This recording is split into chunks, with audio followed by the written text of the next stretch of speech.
हम तो कसम खाने के लिए तैयार थे कि हम जो इंतखाबात लड़ने वाले हैं अपने मैनिफेस्टो के बुनियाद पर, तरक्याती काम के बुनियाद पर, तरक्की के बुनियाद पर हम लड़ने वाले थे। मगर केसीआर जो एक चोर है नहीं आया कसम खाने, क्योंकि उसके दिल दिमाग में चोरी जो है।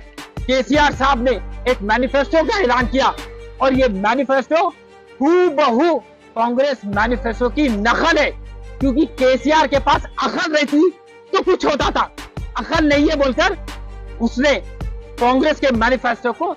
केसीआर साहब आपसे कहना चाह रहा हूं कि आप जो मोहन भागवत, आरएसएस, नाथूराम गॉडसे, दामोदर सावरकर की जो चड्डी पहन के फिर रहे, अभी भी अब चड्डी उतारना नहीं चाह रहे।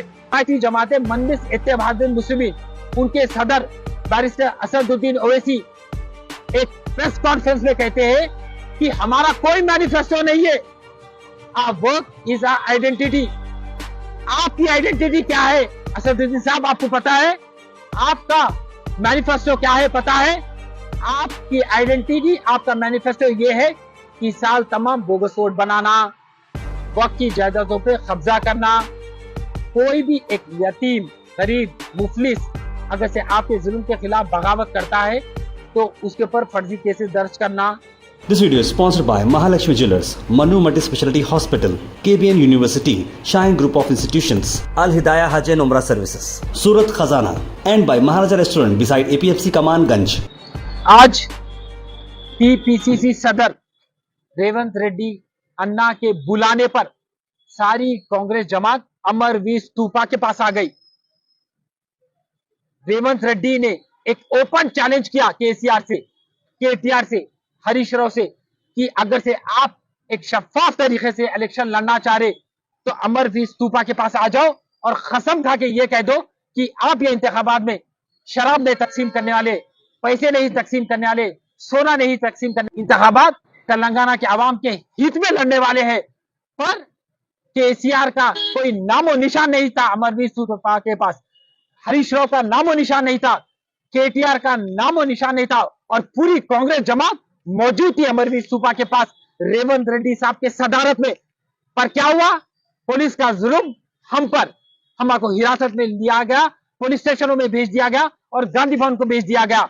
हम तो कसम खाने के लिए तैयार थे कि हम जो इंतखाबात लड़ने वाले हैं अपने मैनिफेस्टो के बुनियाद पर, तरक्याती काम के बुनियाद पर, तरक्की के बुनियाद पर हम लड़ने वाले थे।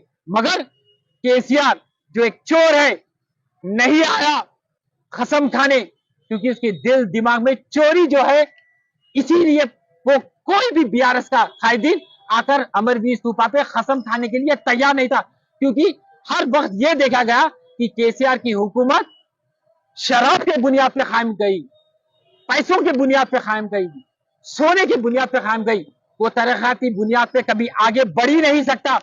आप 9 साल के दौरे हुकूमत में देखेंगे कि कोई तरक्याती काम नहीं हुआ बीआरएस की हुकूमत के जाने से। जितने वादे किए पूरे वादा खिलाफी हुए। और थोड़े दिन पहले केसीआर साहब ने एक मैनिफेस्टो का ऐलान किया और ये मैनिफेस्टो हूबहू कांग्रेस मैनिफेस्टो की नकल है, क्योंकि केसीआर के पास अकल रहती तो कुछ होता था, अकल नहीं है बोलकर उसने कांग्रेस के मैनिफेस्टो को नकल किया।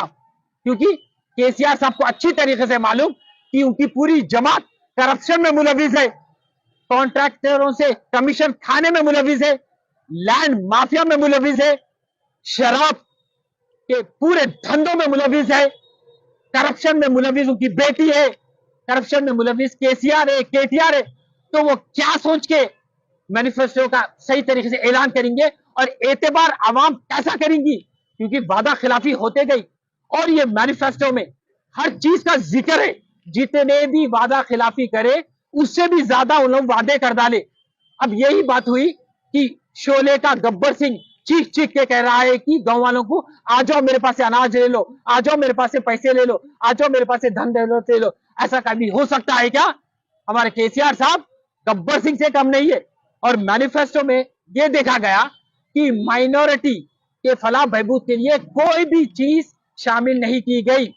एक चीज बोला गया कि माइनॉरिटी जूनियर कॉलेजेस को रेसिडेंशियल कॉलेजेस में कन्वर्ट किया जाएगा। केसीआर साहब आपसे कहना चाह रहा हूं कि आप जो मोहन भागवत, आरएसएस, नाथूराम गॉडसे, दामोदर सावरकर की जो चड्डी पहन के फिर रहे, अभी भी आप चड्डी उतारना नहीं चाह रहे। पूरे आप आरएसएस के रुकून बन गए, बीजेपी के गोद में बैठे हुए हैं, नरेंद्र मोदी का साथ नहीं छोड़ना चाह रहे, अमित शाह का साथ छोड़ना नहीं चाह रहे। यही वजह है कि आप माइनॉरिटियों को अपने से दूर कर रहे हैं, उनकी फलाह बहबूद के बारे में आप बात नहीं कर रहे। कोई भी एक राह अमल आपके मंशूर में क्यों नहीं था? मेरा ये सवाल है आपसे, क्या माइनॉरिटी तेलंगाना का हिस्सा नहीं है? कुल मिला के 7 लाख है माइनॉरिटी, उसके बावजूद आप उनको नजरअंदाज कर रहे हैं, क्योंकि आप आरएसएस की चड्डी पहन के जो घूम रहे हैं, पूरा हिंदुत्व का, बीजेपी का काम कर रहे हैं। और आपकी एक हिमायती जमात है मजलिस इत्तेहादुल मुस्लिमीन, उनके सदर बैरिस्टर असदुद्दीन ओवैसी एक प्रेस कॉन्फ्रेंस में कहते हैं कि हमारा कोई मैनिफेस्टो नहीं है, our work is our identity.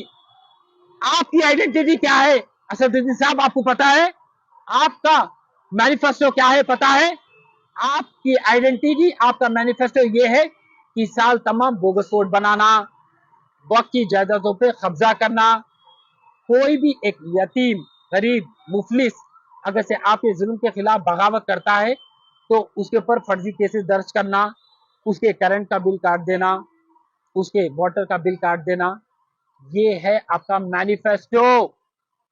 और आप नरेंद्र मोदी के साथ, केसीआर के साथ मिलके पूरे मुसलमानों को गुमराह कर रहे हैं, उनके पीठ में खंजर भोंक रहे हैं। तो लिहाजा मैं पूर्ण से कहना चाह रहा हूं कि माइनॉरिटियों के वोट को सही तरीके से इस्तेमाल कीजिए और कांग्रेस जमात को मजबूत कीजिए। कांग्रेस जमात एक वाहिद ऐसी सेक्युलर जमात है जो आपके हित में बात करेंगी। याद रखो मुसलमानों, जो जमात के पास This video is sponsored by Mahalakshmi Jewelers, Manu Multi Speciality Hospital, KBN University, Shine Group of Institutions, Al Hidayah Hajj and Umrah Services, Surat Khazana, and by Maharaja Restaurant beside APFC Kamanganj.